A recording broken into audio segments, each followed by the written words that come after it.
बच्चों, आज आपके लिए बहुत ही मज़ेदार टॉपिक में लेकर आई हूँ। कार्यपत्रक 21 में हम सममितीय रेखाएं पढ़ेंगे, रैखिक वाली। ठीक है, आम गणित की भाषा से अलग है और बहुत ही सरल है। यहाँ पर तुम्हें कई प्रकार की आकृतियाँ दिखाई गई हैं, तुम्हें इनको बनाना है, इनके चित्र काटने हैं। या तुम ऐसे अभी इसमें से देखो कि अगर तुम इन चित्रों को इस तरीके से मोड़ो, जैसे बीच में एक रेखा बनाई गई है, यहाँ से अगर इसको मोड़ोगे तो क्या होगा, इसको यहाँ से मोड़ोगे तो क्या होगा, इसको यहाँ से, इसको इधर बीच में से, इसको यहाँ से और इसको यहाँ से, तो क्या होगा। तुम इसको अगर इधर से मोड़ोगे तो ये दो बराबर हिस्सों में बट जाएगा। ऐसा होगा ना बच्चों। तुम इसको आकृति को काट के और ऐसे बीच में से जोड़ोगे तो बनता है ना ऐसा। आपने अनेकों बार ऐसा किया है। और त्रिभुज को अगर यहाँ से काटोगे तो क्या दो बराबर हिस्से आएंगे। इसको मोड़ने की कोशिश करोगे, नहीं। अगर आप इस हिस्से को मोड़ोगे तो ये इधर ऐसा आ जाएगा। ये बिल्कुल इसके जैसा मुड़कर इसके जैसा नहीं बनेगा। ये कोने वाला हिस्सा यहाँ ऐसे आएगा। ये तितली को बीच में से करो तो दो बराबर हिस्सों में बट रहा है। यहाँ पर ये देख रहे हो, इसकी आकृति इस तरफ अलग है, इधर अलग है, तो ये बराबर हिस्सों में नहीं बट रहा। ये दो बराबर हिस्सों में बट रहा है, दोनों तरफ एक जैसी आंखें, ये लिप्स दोनों साइड में बराबर हैं। इधर ये हिस्सा चेहरे का बराबर दिख रहा है, तो ये दो बराबर हिस्सों में बट रहा है। इसी तरह दिल की आकृति बनी, ये भी दो बराबर हिस्सों में बट रही है। तो यहाँ पर दो बराबर हिस्सों में हुआ, यहाँ नहीं हुआ, यहाँ हुआ या नहीं हुआ, यहाँ हुआ और यहाँ नहीं हुआ। तो आप देख रहे हो कि उपरोक्त चित्र की संख्या लिखो जिनमें पूरी तरह से आधे में मोड़ा जा सकता है। तो हमने सही का निशान लगा दिया ना कि कहाँ कहाँ मोड़ा जा सकता है ना। और जैसे कि आधा बायां भाग, आधे दाएं भाग एक दूसरे को पूर्णतया ढक लेते हैं। जब आप बराबर बनाते हो तो आप इसको ढकने की कोशिश करो तो एक हिस्सा दूसरे हिस्से को पूरा ढक देता है ना। तो इन ऐसी आकृति को हम सममितीय आकृति कहते हैं। और जिस रेखा के अनुदिश आकृति को दो बराबर भागों में बांटा जाता है, मोड़ा जाता है, उसे सममितीय रेखा कहते हैं। ऊपर दिए आकृतियों में बिंदुकित रेखा जो हमने बनाई है, ये सममितीय रेखा को प्रदर्शित करती है। तो आज सममितीय रेखाएं हम बनाना सीखेंगे और आपको अपने आसपास ढूंढना है कहाँ कहाँ सममितीय रेखा आपको दिखाई दे रही है। जैसे एक आप एक्टिविटी कर सकते हो, एक गतिविधि हम कर सकते हैं। इंक ब्लॉट पैटर्न बनाने के लिए कागज़ का एक टुकड़ा लेंगे और उसको आधे भाग में मोड़ देंगे। कागज़ लिया और उसको आधे हिस्से में मोड़ दिया, इस जगह पर ये यहाँ से मोड़ दिया। अब आपने क्या करना है, उस पर एक तरफ पर यहाँ पे कुछ अलग अलग रंगों की आप बूंदे डालोगे, किसकी, स्याही की। तो आप देख रहे हो लाल, पीला, नीला, हरा, ऐसे ऐसे रंग है। उसके बाद इसको मोड़ दोगे और इसको प्रेस कर दोगे, दबा दोगे। तो आप देखोगे जब इसको खोलते हो तो सममितीय रेखा के अनुदिश, ये रेखा हमने जो बीच की बनाई थी जहाँ कागज़ को मोड़ा था, इसके दोनों तरफ इसके अनुदिश मोड़ने पर दो समान सममितीय प्रतिरूप दिखते, बिल्कुल ऐसे एक जैसे दिखाई देते हैं। तो बहुत खूबसूरत पैटर्न आपका बन जाता है। अच्छा, एक आप ये देखिए, ABCD आप पढ़ती आए हो, A अल्फ़ाबेट है। अगर इसको हम यहाँ से बीच में से ऐसे एक सममितीय रेखा बना दें तो क्या ये दो बराबर हिस्सों में बट जाता है। ये देखो ऐसे करो तो लग रहा है ना बट जाता है। अगर मैं इसको यहाँ से बनाऊँ, इस तरीके से दो बराबर हिस्सों में करूँ तो बन रहा है। ऊपर का हिस्सा ऐसा है, नीचे का हिस्सा ऐसा है, नहीं बन रहा। तो ये सममितीय रेखा नहीं बनेगी। तो इसमें एक ही सममितीय रेखा बनेगी जो उसको दो बराबर हिस्सों में बांटेगी। लेकिन अगर मैं H में बनाती हूँ तो ऐसे सममितीय रेखा बन गई दो बराबर हिस्सों में। और अगर मैं इस प्रकार से बनाऊँ तो एक सममितीय रेखा और से ये दो बराबर हिस्सों में बट रहा है। तो दो प्रकार की सममितीय रेखा इसमें बन गई। एक ऐसी बनी ऊर्ध्वाधर और एक आपकी क्षैतिज, दो सममितीय रेखा।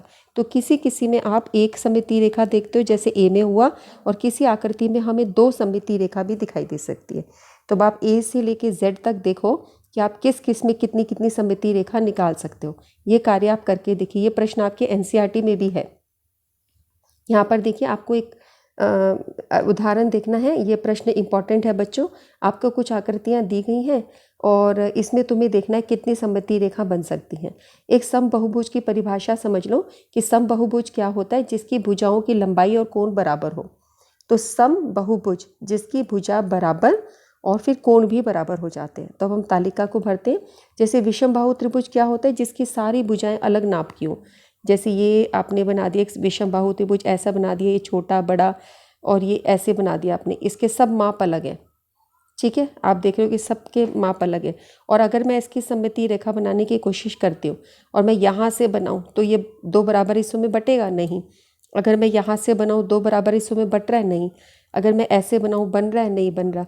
तो किसी भी प्रकार से ये तीन सममितीय रेखाएं बना के देख ली मैंने, कोई भी सममितीय रेखा ऐसा नहीं है जो इसको दो बराबर हिस्सों में बांट सके। तो हम कह सकते हैं इसमें कोई सममितीय रेखा नहीं बन सकती। सकती, क्योंकि इसमें सारी भुजाओं का मान अलग है, इसलिए दो बराबर हिस्सों में होगा नहीं। आप एक तरफ बराबर करने की कोशिश करोगे दूर से, आप इस भुजा को बराबर करने की कोशिश करोगे दूसरी भुजा अलग हो जाएगा। ठीक है, तो इस प्रकार से ये कुछ इसमें नहीं बन पाता। आप इसको करके देखिए, अलग अलग नाप लो आप। विषम बाहु या होता है जिसकी तीनों भुजाएं अलग हो, उसको बना के फिर देखो मोड़ने की कोशिश करो, पेपर काटो मोड़ो और देखो कि क्या उसमें कोई सममिति रेखा हो रही है। तो मोड़ने पे बराबर दो हिस्सों, मतलब एक हिस्सा दूसरे हिस्से को ढक ले, तब हम कहते हैं कि पूरा वो बराबर सममिति रेखा बन गई। इसी तरह समद्विबाहु बनाओ। समद्विबाहु वो होता है जिसकी दो भुजाएं बराबर हो, जैसे मान लो ये 10 सेंटीमीटर है, ये भी 10 सेंटीमीटर, और ये कुछ भी 4-5 जैसे आपने बना लिया। तो अगर मैं इसको ऐसे बनाऊंगी तो ये दो बराबर हिस्सों में बढ़ जाएगा। ठीक है, ये मेरा ठीक से दिखाई नहीं दे रहा, यहाँ बिल्कुल एक बराबर हिस्से में बढ़ सकता है। जैसे यहाँ पर आप देख रहे हो ये दो भुजाएं बराबर हैं और यहाँ पे ये सममिति रेखा बन गई है। ठीक है, तो आप इसको भी घर पे क्रियाकलाप करके देख सकते हो। इसी प्रकार अगर हम सम पंचभुज लें, तो सम का मतलब हो गया जिसकी पांचों भुजाएं की लंबाई और कोण बराबर है। तो इसमें तुम्हारे 5 सममिति रेखाएं बनेगी। ठीक है, ये करके दिखा रखा है। जैसे एक भुजा ये हो गई, दूसरी, तीसरी, चौथी, पांचवी, पांच बन गई। आप देख रहे हो सम बहुभुज में सममिति रेखाओं की संख्या सम बहुभुज की भुजाओं की संख्या के बराबर होती है। अगर आपको पंचभुज बोला जा रहा है समान, तो 5 बनेगी। षटभुज बोला जाएगा तो 6 बनेगी। अष्टभुज बोला जाएगा सम वाला होगा तो 8 बनेगी। आप एकदम, ये रूल है कि जितना सम बहुभुज हो उसकी जितनी भुजाएं होती हैं उतनी ही सममिति रेखाएं उसमें बन जाती हैं। ऐसे समबाहु त्रिभुज लिखोगे तो तीनों भुजाएं उसकी बराबर हैं, तो ये भी एक प्रकार का सम हो गया। सम त्रिभुज हुआ तो इसमें 3 सममिति रेखाएं बन जाएंगी। आप इसको देख सकते हो, ये तो हमने बहुत बार बनाया है। जहाँ पे सारी भुजाएं समान होती हैं तो ये तुम्हारा इस तरीके से बन जाएगा।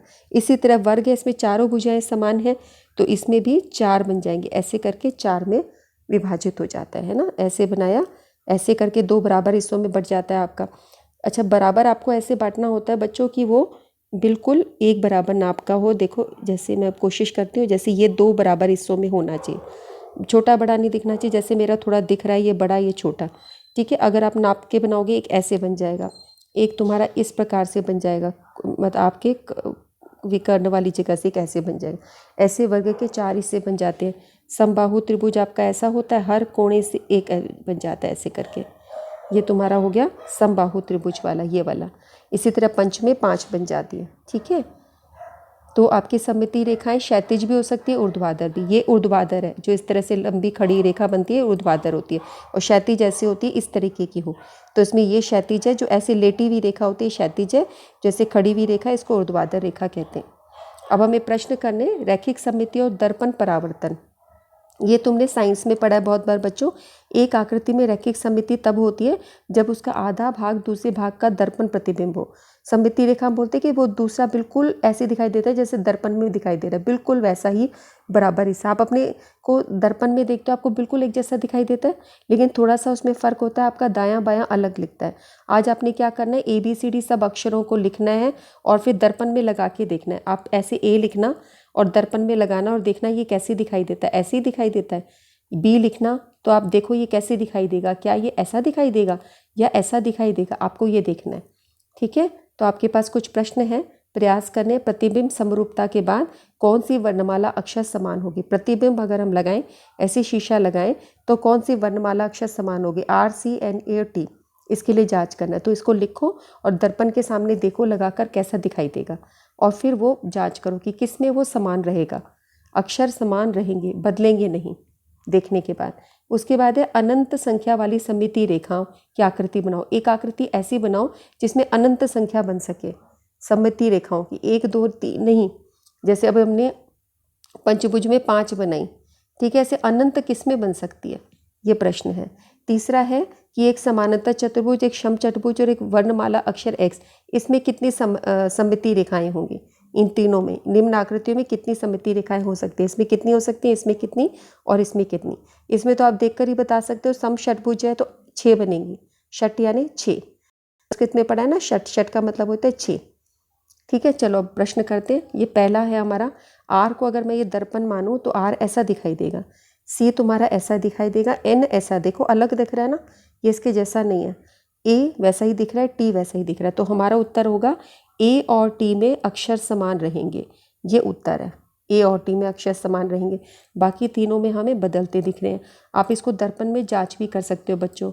उसके बाद बोला एक ऐसी चित्र बनाओ जिसमें सममिति रेखा अनेक हो, अनंत हो। तो तुम ये देख रहे हो वृत्त में अनेक बन सकती है, ये मैंने जितनी बनाई है। उसके बाद आप एक यहाँ से भी बना सकते हो, इधर से भी, जो जगह खाली दिख रही है उतना ही यहाँ पे केंद्र से होती हुई सममिति रेखा बना सकते हैं, जो वृत्त को 2 बराबर हिस्सों में बांट देती है। फिर ये समानांतर चतुर्भुज है, इसमें कितनी सममिति रेखा बन रही है, इसमें 2 बन सकती है। ऐसे करेंगे, ये वाली ऊर्ध्वाधर और ये क्षैतिज, तो 2 बराबर हिस्सों में हम इसको बांट पाते हैं। 2 ही बन सकती है। ऐसे बनाओगे तो ये अलग बनेगी, ऐसे यूँ करके बनाओगे तो ये अलग बनेगी। आप कोशिश कर सकते हैं। उसके बाद ये है षटभुज। षटभुज में 6 बनेंगी। तो षटभुज तुम्हारा ऐसा होता है कि ऐसे कोण होते हैं इस तरीके के, और ये सब बराबर होता है, मतलब इसमें मान ये सब साइड बराबर होंगी। तो जैसे तुम एक ऐसे बना देते हो बराबर जा रहा है, फिर तुम कैसे सोच सकते हो अगर हम ऐसे बनाएंगे तो क्या बराबर जा रहा है, देखो ज़रा, हाँ ये देखो ऐसे जा रहा है, कैसे बनेगा। हाँ अब फिर ये सोचो कि हम लोग बीच में से हम एक रेखा बना सकते हैं, जैसे ये बना, एक आपका ऐसे ये बीच में से रेखा जा सकती है ना, ऐसे जा सकती है, ऐसे जा सकती है। इसको कोशिश करो तो इसमें आप देखेंगे 6 रेखाएं आपकी षटभुज की बन सकती हैं, जो मैंने यहाँ पे कोशिश की है बनाने की। ऐसे गई है, एक इस भुजा से जा रही है, इस कोण से जा रही है, इस प्रकार से ये 6 हैं, और इसी की ये यहाँ पर जा रही है। एक ऐसे, ये 2, ये 3, ये 4, ये 5, ये 6, षटभुज की 6 रेखाएं बन सकती है। इसी प्रकार एक्स अक्षर है, काले अक्षरों से बनाया गया। इसमें जो हरे रंग से दिखाई गई सममिति रेखा है, एक ये ऊर्ध्वाधर वाली बन गई, एक ये क्षैतिज वाली रेखा बन गई। तो आपके पास एक सममिति रेखा नंबर 1 बनी है, ये नंबर 1 है, और ये नंबर 2 है। 2 सममिति रेखाएं बन गई हैं, ठीक है। और इसमें अनेक बन गई हैं, 1 2 3 4 तो मैंने बना दी, और बहुत सारी बना सकते हो, ठीक है। इसमें आपकी 2 बनी है, एक ये बनी है क्षैतिज वाली, और दूसरे नंबर पर ये ऊर्ध्वाधर बनी है, ठीक है। तो और ये ABCD का काम मैंने आपको दे दिया, कुछ तो हमने करें। आप A से लेके Z तक सारे लिखो, और एक बार ज़रा शीशे में लगा के देखो कैसा दिखाई देता है, प्रतिबिंब में कैसा नज़र आता है, कौन से समान रहते हैं, कौन से नहीं रहते। O के बारे में बताओ, O कैसा दिखेगा। अगर मैं O रख दूँ तो O कैसा दिखाई देगा, M रखूँ तो M कैसा दिखाई देगा। ठीक है बच्चों, यहीं पे हम अपनी क्लास ओवर करते हैं। फिर मिलेंगे नेक्स्ट वर्कशीट में। कमेंट करना, और फ्रेंड्स के साथ में शेयर करो, इस वीडियो को लाइक करो। हम लोग फिर मिलते हैं बच्चों, तब तक के लिए मेरा नमस्कार, बाय बाय।